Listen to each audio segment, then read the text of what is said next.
கர்த்தரும் அருமை இரட்சகரும் அருள் நாதருமாகி கிறிஸ்து பெருமானிடமிருந்து கிருபையும் சமாதானமும் நல்பேராசீர்வாதம் நம் அனைவருக்கும், குறிப்பாக தர்மையான ஓய்வு நாளிலே ஆண்டவருடைய சமூகத்திலே வீற்றிருக்கிற ஒவ்வொருவருக்கும் மிகுதியாய் உண்டாவதாக. ஆமென். இந்த அற்புதமான வேளையிலே சிந்தனைக்காக கொடுக்கப்பட்டிருக்கிற திருமுறை பகுதி மத்தேயு எழுதிய நற்செய்தி நூல் 3வது அதிகாரம் 13வது வசனத்திலிருந்து 17வது வசனம் முடிய. அப்பொழுது யோவானால் ஞானஸ்நானம் பெறுவதற்கு இயேசு கலிலேயாவை விட்டு யோர்தானுக்கு அருகே அவரிடத்தில் வந்தார். யோவான் அவருக்கு தடை செய்து, நான் உம்மாலே ஞானஸ்நானம் பெற வேண்டியதாயிருக்கேன், நீர் என்னிடத்தில் வரலாமா என்றார். இயேசு அவனுக்கு பிரதியுத்தரமாக, இப்பொழுது இடங்கொடு, இப்படி எல்லா நீதியையும் நிறைவேற்றுவது நமக்கு ஏற்றதாயிருக்கிறது என்றார். அப்பொழுது அவருக்கு இடம் கொடுத்தான். இயேசு ஞானஸ்நானம் பெற்று ஜலத்திலிருந்து கரையேறின உடனே இதோ வானம் அவருக்கு திறக்கப்பட்டது. தேவாவி புறாவி போல் இறங்கி தம்மேல் வருகிறதை கண்டார். அன்றைய வானத்திலிருந்து ஒரு சத்தம் உண்டாகி, இவர் என்னுடைய நேசகுமாரன், இவரில் பிரியமாயிருக்கிறேன் என்று உரைத்தது. கண்களை மூடுவோம், ஆண்டவரை நோக்கி பார்த்து நாம் ஜெபிப்போம். வசனோ தியானிக்கையில் இதயமதோ ஆறுதலே, காரிருளில் நடக்கையிலே தீபமாக வழி நடத்தும், காரிருளில் நடக்கையிலே தீபமாக வழி நடத்து, திருக்கரத்தா தாங்கி என்னை திருசித்தம்போ நடத்திடுமே, குயவன்கையோ களிமண்ணா அனுதினம் நீ வனைந்திடுமே, குயவன்கையோ களிமண்ணா அனுதினம் நீ வனைந்திடுமே. அன்பு நிறைந்த நல்ல கர்த்தாவே, அலைமோதும் உலகிலே சூழ்நிலைகள் மாறுகின்ற போது உம்முடைய வார்த்தைகள் எங்களுக்கு சரியான வழிகாட்டியாக இருக்கிறது சுவாமி. அப்பேற்பட்ட உம்முடைய வார்த்தைகளை நாம் சிந்திக்க இருக்கிறோம். உம்முடைய வார்த்தைகளுக்காக, உம்முடைய வேதத்துக்காக தீவுகள் காத்திருக்கும் என்ற தீர்க்கனுடைய வாக்கு கேட்டபடியே சுவாமி, உம்முடைய வார்த்தைகளுக்காக, உம்முடைய வசனத்திற்காக ஆண்டவரே நாங்கள் காத்திருக்கிறோம். ஆண்டவருடைய வார்த்தைகளை கொண்டு எங்களை நீர் ஆசீர்வதித்தருள வேண்டும் என்று மன்றாடி செபிக்கின்றோம். உங்களுடைய சமூகத்திலே கடந்து வந்திருக்கிற அன்பு பிள்ளைகளை வசனத்தை கொண்டு ஆண்டவர் திடப்படுத்தும், உற்சாகப்படுத்தும். இயேசு இரட்சகர் இன்ப நாமத்தில் செபிக்கிறோம். செபங்கேளும் அன்பு நிறைந்த எங்கள் நல்ல கர்த்தாவே, ஆமென். கிறிஸ்து இயேசுவுக்குள் அன்பானவர்களே, இந்த நாளிலே சிந்தனைக்காக கொடுக்கப்பட்டிருக்கிற திருமறை பகுதியிலே இயேசு யோவான் ஸ்நானகனிடத்திலே ஞான ஸ்நானம் பெற்ற நிகழ்வு மிக அருமையாக எடுத்து காட்டப்பட்டிருக்கிறது.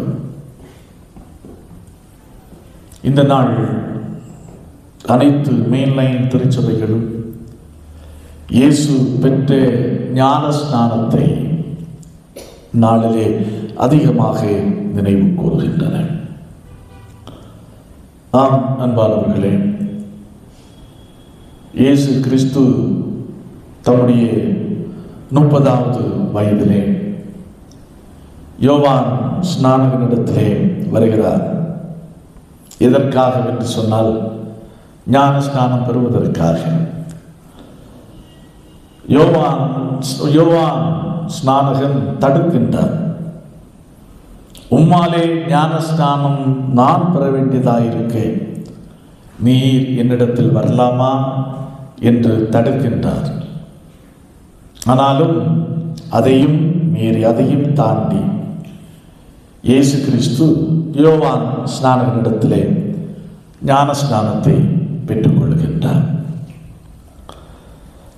இயேசு கிறிஸ்துனுடைய ஞான ஸ்நானம் 2 மிக முக்கியமான காரியங்களை வெளிப்படுத்துகிறது.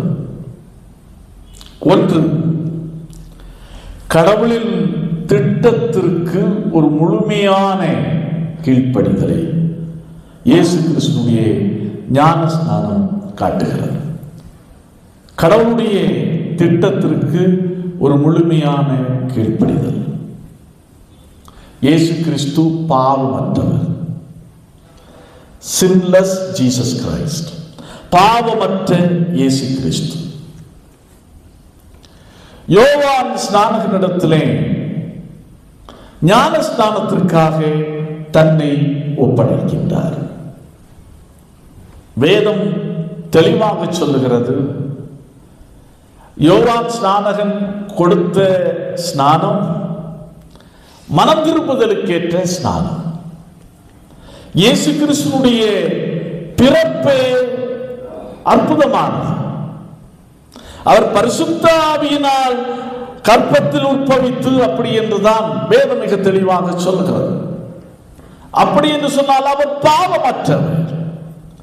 பாவமற்ற இயேசு கிறிஸ்து ஏன் மனம் திரும்புதலுக்கான ஞான ஸ்நானத்தை பெற்றுக்கொள்ள வேண்டும்?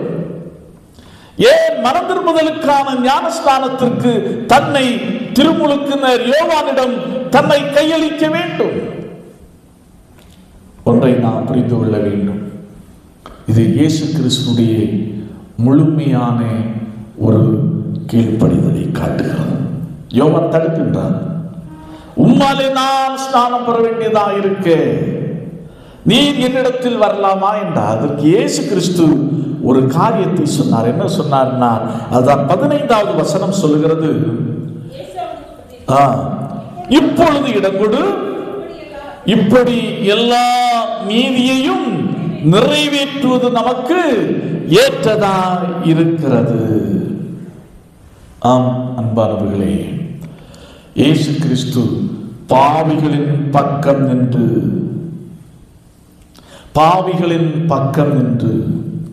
பாவிகளோடு தன்னை அடையாளப்படுத்திக் கொண்டு பாவிகளுடைய அவமானத்தை, பாவிகளுடைய தண்டனையை, பாவிகளுடைய பாரங்களை, பாவிகளுடைய வேதனைகளை ஆண்டவர் தனதாக்கி கொண்டார். ஆகவே இது கடவுளுடைய திட்டம். அந்த திட்டத்தை நிறைவேற்றுவதற்காகத்தான் இயேசு கிறிஸ்து இந்த உலகத்தில் வந்தார். ஆகையினால் இதையும் திட்டத்தை நிறைவேற்றுவதற்கு முழுமையாக தன்னை இயேசு கிறிஸ்து ஒப்பு கொடுத்தார். லூக்கா எழுதிய நற்செய்தி 3வது அதிகாரம் 21வது வசனம் சொல்கிறது, ஜனங்கள் எல்லாரும் ஞானஸ்நானம் பெற்ற போது அவரும் ஞானஸ்நானம் பெற்று கரையேறினார். ஜனங்களோடு ஜனங்களாய், ஜனங்களில் ஒருவராய் ஆண்டவர் தன்னை இணைத்துக் கொண்டு ஞானஸ்நானம் பெற்றார். இது ஒரு உண்மையான முழுமையான இயேசு கிறிஸ்துடைய கீழ்ப்படிதலை காண்பிக்கிறது. இரண்டாவதாக, இயேசு கிறிஸ்துடைய ஞானஸ்நானம் ஒரு விடுதலை ஊழியத்திற்கான துவக்க விழா.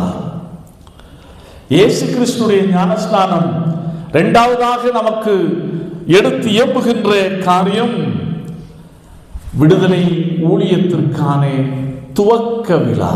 துவக்க விழா இல்ல ரெண்டு காரியம். ஒன்று, அவர் ஞானஸ்நானம் பெற்று கரையேறின உடனே புறா வந்து அவர் மேல் இறங்குகிறது.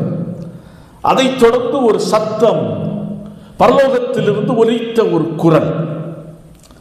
பாருங்கள், இந்த ரெண்டும் எதை காட்டுகிறது என்று சொன்னால், நிச்சயமாகவே இயேசு கிறிஸ்துவுடைய ஒரு மெய்யான ஊழியத்திற்கான துவக்கத்தை காட்டுகிறது. எப்படி என்று சொன்னால், புறா இஸ்ரவேலுடைய ஒரு அடையாளம் தான் புறா. அடையாள சின்னம், அன்புக்கான சின்னம், அமைதிக்கான சின்னம் புறா.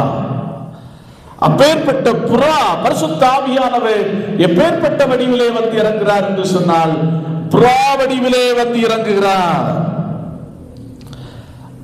அன்பு, அமைதி, தாழ்மையை பொழியும் ஆவியானவர் புறா வடிவிலே வந்து அவரை அபிஷேகித்தார் என்பதை மிக தெளிவாக நாம் பார்க்கிறோம்.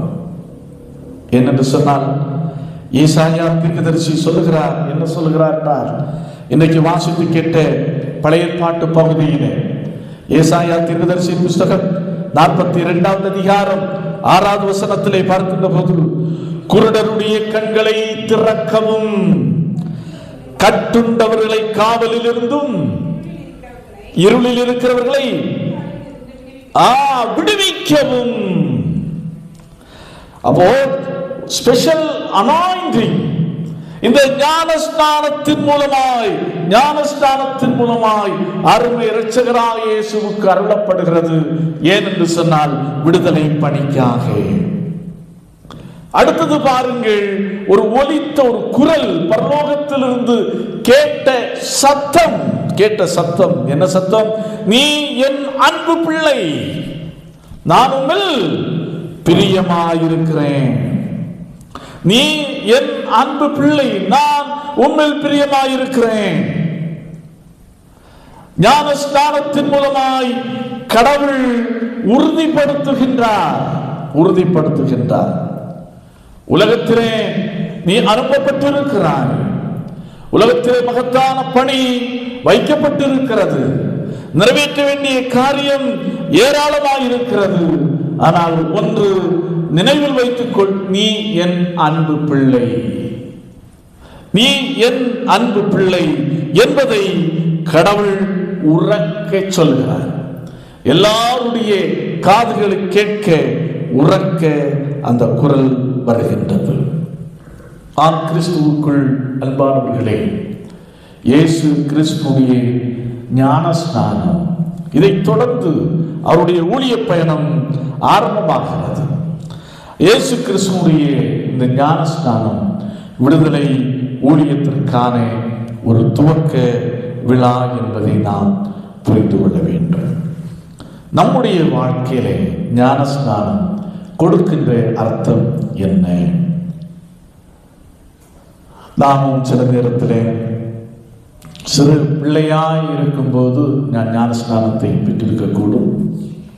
சில வாழ வயதிலே இயேசுவை ஏற்றுக்கொண்டு ஞானஸ்நானத்தை பெற்றிருக்கக்கூடும். எப்படியா இருந்தாலும் அந்த ஞானஸ்நானம் நம்முடைய வாழ்வுக்கு கொடுக்கின்ற அர்த்தம் என்ன? எதை காண்பிக்கின்றது? ஒன்று, கிறிஸ்துவுக்குள்ளாக பிதா குமாரன் பரிசுத்த ஆவியினாலே ஞானஸ்தானம் பெற்றவன் ஒரு புதிய படைப்பாகிறான். அதாவது பாவத்திற்கு செத்து நீதிக்கு பிழைக்கின்ற ஒரு வாழ்வு. அதன் பேராசிரியர் லெக்ரான் என்ற பேராசிரியர் சொல்லுகிறார், என் பிறந்த நாளை விட ஞானஸ்நானத்தின் நாளை குறித்து நான் பெருமகிழ்ச்சி அடைகிறேன். ஏனென்று சொன்னால் எனக்கு புது வாழ்வு கிடைத்த நாள். ஆகவே ஞானஸ்நானம் பெற்ற நாம் கடவுளுடைய ஒரு புதிய படைப்பு என்பதை நாம் புரிந்து கொள்ள வேண்டும். மனுக்குலம் பாவம் செய்வது, ஆதாமிலிருந்து நோவா காலம் வரை சிந்தித்து பார்ப்போம். பாவத்தின் மேல் பாவம் செய்து பாவம் உலகத்திலே பெருகிய போது கடவுள் எதனால் உலகத்தை அழித்தார்? ஜலத்தினால், தண்ணீரினால் உலகத்தை அழித்தார். உலகத்தை அழித்துவிட்டு நோவாவையும் அவனுடைய குடும்பத்தையும் ஒரு புதிய படைப்பாக வைத்து பழகி பெருகுங்கள் என்றார். இப்போது நோவாவும் அவனுடைய குடும்பமும் ஒரு புதிய படைப்பு. பாவத்தோடு சேர்ந்த காரியங்களும் மனிதர்களும் எல்லாரையும் தண்ணீர் கொண்டு போயிற்று. அதே போலதான் கடவுளுடைய வார்த்தையோடு கூடிய தண்ணீர் ஞான ஸ்நானத்தின் மூலமாய் நம்முடைய பாவங்கள் எல்லாவற்றையும் வாரி கொண்டு போய்விட்டது. இப்போது நாம் ஒரு புதிய படைப்பு, ஆண்டவருக்குள்ளாக ஒரு புதிய வாழ்வை பெற்றிருக்கிறோம். ஆண்டவருக்குள்ளாக நாம் புதிய பிறப்பை அடைந்திருக்கிறோம். இதை நம்முடைய வாழ்ந்த சிந்தனை நம்முடைய வாழ்க்கையிலே எப்போதும் இருக்க வேண்டும். அடுத்த இரண்டாவதாக நம்முடைய வாழ்க்கையிலே ஞானஸ்நானம் காட்டுகின்ற அடுத்த மிக முக்கியமான ஒரு காரியம், ஞானஸ்நானம் ஒரு புதிய அடையாளத்தை தருகிறது. ஞானஸ்நானம் நமக்கு ஒரு புதிய அடையாளத்தை தருகிறது. என்ன அடையாளம்? அதான் இயேசு கிறிஸ்து ஞானஸ்நானம் பெற்று கரையேறின உடனே ஆண்டவர் சொல்லுகிறது, பரலோகத்தில் சத்தம், இவர் என் நேச குமாரன். யார் ஒருவர் திரியேக கடவுளுக்குள்ளாக ஞானஸ்நானம் பெற்று பெறுகிறார்களோ அவர்கள் கடவுளுடைய பிள்ளைகள், கடவுளுடைய மகனாக, கடவுளுடைய மகளாக அங்கீகரிக்கப்படுகிறார்கள். அதான் ஏசாயா தீர்க்கதரிசியின் புஸ்தகம் 42வது அதிகாரம் 1வது வசனம் சொல்லுகிறது, நான் தெரிந்து கொண்டவர் இவரே, நான் தெரிந்து கொண்டவர் இவரே அப்படின்னு சொல்றார். அப்போ ஞானஸ்நானத்தின் மூலமாய் நாம் நேரடியாக கடவுளுடைய பிள்ளைகளாக்கப்பட்டிருக்கிறோம். அந்த குரல் இயேசுவுக்கு மட்டுமல்ல, நாம் ஞானஸ்நானம் எடுத்த போதும் அந்த குரல் நம்முடைய வாழ்க்கையில் தொனித்தது. இதை நாம் கடவுளுடைய நேரடி பிள்ளைகளாக்கப்பட்டிருக்கிறோம். பிரான்ஸ் நாட்டிலே மன்னனாக இருந்தவர் லூயிஸ் என்பவர் மன்னனாக இருந்தார். அவருடைய மகன் பிள்ளைக்கு ஞானஸ்நானம் முடித்த பிற்பாடு அந்த பிள்ளையை பார்த்து மன்னன் லூயிஸ் சொன்னாராம், இதுவரையிலும் நீ என்னுடைய மகன், இதுவரையிலும் நீ என்னுடைய மகன். இப்போது நீ ஞானஸ்நானம் பெற்றதன் மூலம் கடவுள் உன்னை பிள்ளையாக, மகனாக ஏற்றுக்கொண்டிருக்கிறார். இப்போது நீ கடவுளுடைய பிள்ளை. அப்படி என்று பிள்ளையை பார்த்து சொன்னாராம் இந்த பிரெஞ்சு நாட்டிலே மன்னனாக இருந்த லூயிஸ் என்பவர். ஆம் அன்பானவர்களே, ஞானஸ்நானத்தின் மூலம் கடவுள் நமக்கு ஒரு புதிய அடையாளத்தை ஏற்படுத்தி தந்திருக்கிறார். என்னவென்று சொன்னால், நாம் நேரடியாக கடவுளுடைய பிள்ளை, கடவுளுடைய நேசகுமார், கடவுளுடைய நேசகுமாரத்தி, நான் தெரிந்து கொண்டவன், நான் தெரிந்து கொண்டவள் என்ற ஒரு அடையாளத்தை கடவுள் எதன் மூலம் தந்திருக்கிறார் என்று சொன்னால், இந்த ஞான ஸ்நானத்தின் மூலமாய் நமக்கு தந்திருக்கிறார். அன்பானவர்களே, மூன்றாவதாக ஞானஸ்நானம் எதை காட்டுகிறது என்று சொன்னால், புதிய பணிக்கான ஒரு அழைப்பாக இருக்கிறது. நம்முடைய வாழ்க்கையிலே புதிய பணிக்கான அழைப்பாக இருக்கிறது. இயேசு கிறிஸ்து 30வது வயது வரையிலும் வெளி உலகத்திற்கு தெரியாமலேயே வாழ்ந்து வந்திருக்கிறார். ஒரு நல்ல கம்ஃபர்ட் சோன்ல அவர் வாழ்ந்து வந்திருக்கிறார். நல்ல ஜாலியான லைஃப் வாழ்ந்து வந்திருக்கிறார். ஆனால் பாருங்கள், காலம் கனிந்த போது அவர் வெளியே வருகிறார். ஞானஸ்நானத்தை பெற்று அடுத்து சோதிக்கப்பட்டு தன்னுடைய ஊழியத்தை அவர் சிறப்பாக ஆரம்பிக்கிறார். அவருடைய ஊழியம் ஞானஸ்நானத்திலிருந்து ஆரம்பமாகிறது. அப்போ ஆண்டவருக்குள்ளாக ஞானஸ்நானம் பெற்ற நமக்கு கிறிஸ்துனுடைய ஞானஸ்நானம் கற்றுத்தருகின்ற ஒரு பெரிய பாடம் என்னவென்று சொன்னார், நீ உனக்கானவன் அல்ல, பிறருக்கானவன். தான் நாசரேத்திலே இயேசு கிறிஸ்து வசதியாக வாழ்ந்து வந்தார். அவர் அப்படியே வாழ்க்கையை தொடர்ந்து இருக்கலாம் அல்லவா? ஆனால் அதை விட்டு ஞானஸ்நானத்தை பெற்று தன்னுடைய ஊழிய பயணத்தை, கல்வாரி பயணத்தை அங்கிருந்து அவர் ஆரம்பிக்கிறார். எதற்காக? கட்டுண்டவர்களை விடுதலையாக்க, இருளில் இருக்கிறவர்களை விடுதலையாக்க, சிறைப்பட்டவர்களை விடுதலையாக்க ஆண்டவர் நாசரேத்திலிருந்து புறப்பட்டு வெளியே வந்து ஞான ஸ்நானத்தை பெற்றுக் கொள்ளுகின்றார். ஆம் அன்பானவர்களே, இன்றைக்கு நம்முடைய வாழ்க்கையிலே நாம் நினைக்கின்ற காரியம், ஞானஸ்நானம் பெற்று அதை தொடர்ந்து திருவிருந்திலே பங்கெடுத்தோம் என்று சொன்னால் எல்லாமே எல்லா ஆசீர்வாதங்களையும் சுதந்திரித்து விட்டோம், நமக்கு இருக்கிற ஏற்றபடியே ஒரு சொபிஸ்டிகேட்டட் லைஃபை நான் வாழ்ந்துட்டு போகலாம் என்று நினைக்கிறோம். ஆனால் ஞானஸ்நானம் ஒரு புதிய பணிக்கான அழைப்பு. நீ உன் கம்ஃபர்ட் சோனை விட்டு வெளியே வா, மக்களுக்காக உழை, திருச்சபை வாழ்வுக்காக உழை, செயலாற்று. சமுதாயத்தின் கடைநிலையிலே, சமுதாயத்தின் அடிமட்டத்திலே கிடக்கிற மக்களுடைய வாழ்வுக்காக நீ உழைப்பாயாக என்பதைத்தான் ஞானஸ்நானம் நமக்கு ஒரு பெரிய பாடத்தை கற்றுத்தருகிறது. ஆம், கிறிஸ்து இயேசுவுக்குள் அன்பானவர்களே, நம்முடைய வாழ்க்கையிலே ஞானஸ்நானத்தை குறித்து நாம் எந்த அளவுக்கு தெளிவுடையவர்களாய் இருக்கிறோம். ஆனால் இவைகள் எல்லாவற்றையும் இதையும் இன்றைக்கு அநேக மக்கள் இதை உணர்வதில்லை. ஏதோ தண்ணீரில் மாயாஜாலம் இருக்கிற மாதிரி, ஏதோ நடக்கிற மாதிரி மக்கள் இடம் விட்டு இடம் சென்று, திருச்சபை விட்டு திருச்சபை சென்று ஞானஸ்நானம் எடுத்துக்கொண்டே இருக்கிறார்கள். அப்படி அல்ல. ஞானஸ்நானத்தை குறித்து நாம் தெளிவை அடைய வேண்டும். இயேசு கிறிஸ்து தன்னுடைய பாடுகள் மூலமாய், தன்னுடைய மரணத்தின் மூலமாய், தன்னுடைய உயிர்த்தெழுதலின் மூலமாய் சம்பாதித்து தந்தவைகளை ஞானஸ்நானத்தின் மூலமாய் நாம் பெற்றுக்கொள்கிறோம். ஞானஸ்நானத்தின் மூலமாய் பெற்றுக்கொள்கிறோம்.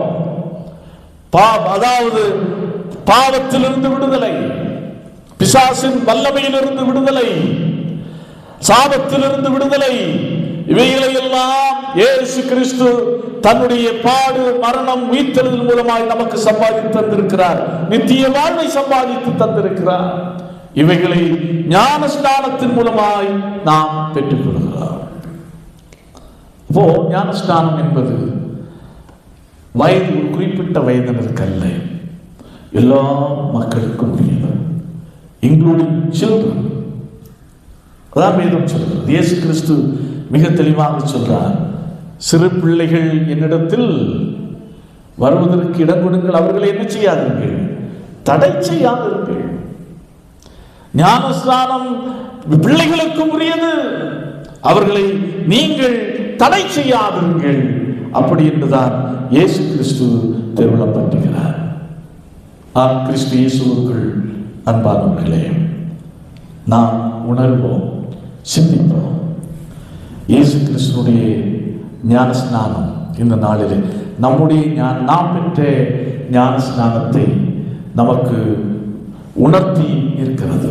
எந்த அளவுக்கு நம்முடைய வாழ்க்கையில பெற்ற ஞான ஸ்நானத்தினுடைய உள்ளான அர்த்தத்தை நம்முடைய வாழ்க்கையில புரிந்திருக்கிறோம். ஆகவே நாம் ஆண்டவருக்குள்ளாக ஞானஸ்நானம் பெற்றிருக்கிறோம் என்று சொன்னால் நிச்சயமாகவே நாம் பாக்கியவான்கள். கடவுளுடைய இந்த நாளிலே கடவுள் நம்மிடத்தில் எதிர்பார்க்கிற காரியம், நாம் கடவுளுடைய திருவெயரை நாம் மகிமைப்படுத்துகிற மக்களாக திகழ வேண்டும்.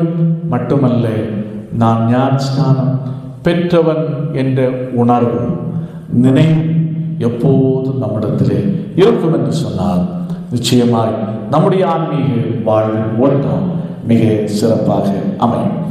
ஆண்டவர் தாமே இந்த வார்த்தைகளை கொண்டு நம் ஒவ்வொருவரையும் ஆசீர்வதிப்பாராக. ஆமென். எல்லாவற்றுக்கும் மேலான தெய்வ சமாதானம் உங்கள் இருதயங்களை சுண்ணாமைகளை கிறிஸ்து இயேசு நாள் மட்டாய் காத்துக் கொள்வதாக. ஆமென். ஆமென்.